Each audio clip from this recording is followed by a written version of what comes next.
budget, we choose the long term. We choose to put the next generation first.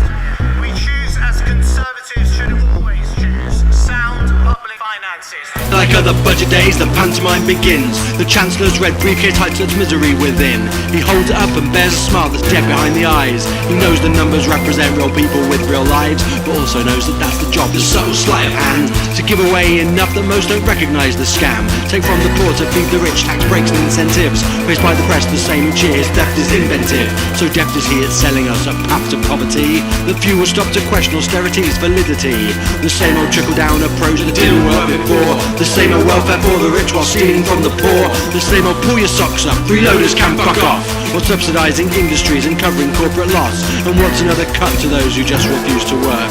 Another £1 or 10 reduced, it isn't gonna hurt. Think of where that money could be much better applied. So what if it increases disabled suicide?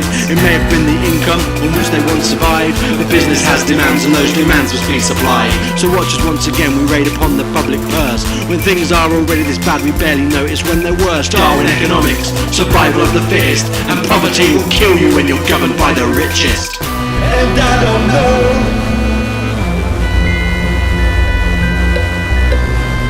what we are doing here. I don't know when civilization disappears.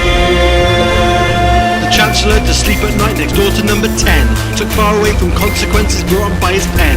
His iron gates are guarded by the cops he underpaid. His head upon the pillow, he rests tired from the day. He doesn't hear the sound of those who've got nothing to eat, of pensioners freezing to death who can't afford their heat, of unemployed begging for work as bosses count their profit, of those relying on welfare being told that they're now off it. He doesn't hear the screams of those denied more social housing, and if he did, the dirty sod would likely find the screams arousing. Instead he dreams of mansions and the parties he attends, the lobbyists who tell him to increase their dividends, the luxury and opulence to which he's grown accustomed, the masters of the universe who groomed him and who trust him to show the population what's best for them is best for business. Convince the citizens there is no other way to fix this. The experts all agree that we all have to make these savings. At least the experts we've employed, the ones that we are paying. He doesn't have to listen to the sobs of a statistic. It's just the price of doing business in a world so capitalistic. And I don't know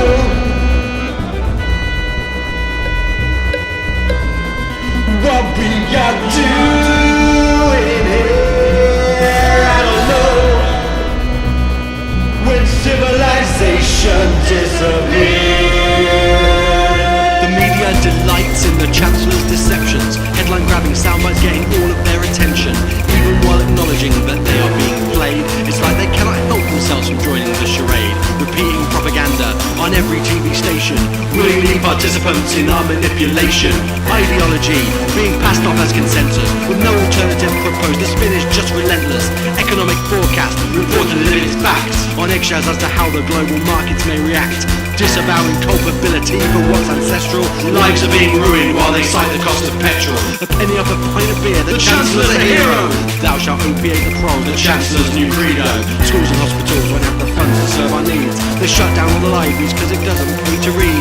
They lowered all the wages, they carved away the pensions. None of this will linger though in public conversation. We'd rather blame the budget on the poor or immigration than acknowledge that the Chancellor embezzled the whole nation.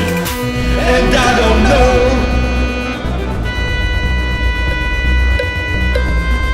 what we are doing here. I don't know when civilization disappears.